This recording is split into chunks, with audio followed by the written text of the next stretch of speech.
Pozdrav ljudi, dobrodošli u moj novi video. Danas smo tu sa njima, znači ja i moj prijatelj i moja sestra. Danas njih dvoje pratimo 24 sata, ali oni ne znaju. Pa nek idemo trčiti. Dok možemo trči. Evo smo kod kamiona. Jesu išli?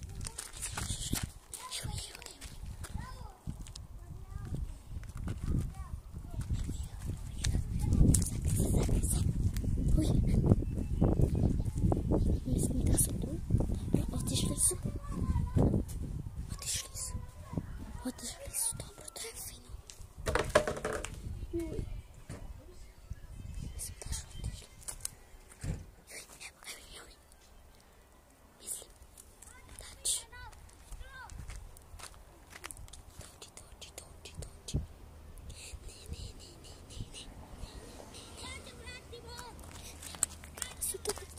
Ne. Su dolazi.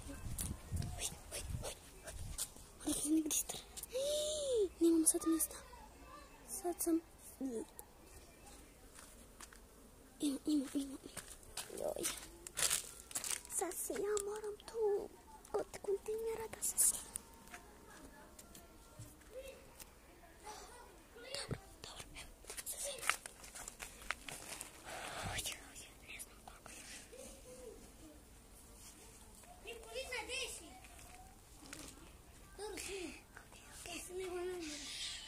Šutite. Papuča je pala. Meni to malo smešno. Evo. Hajde. Čekaj da vratim.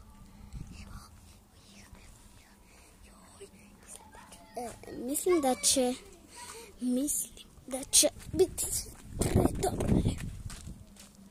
Čekaj da vam snimim.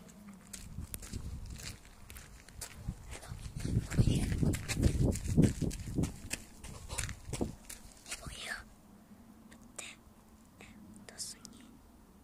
Evo je. Evo ih.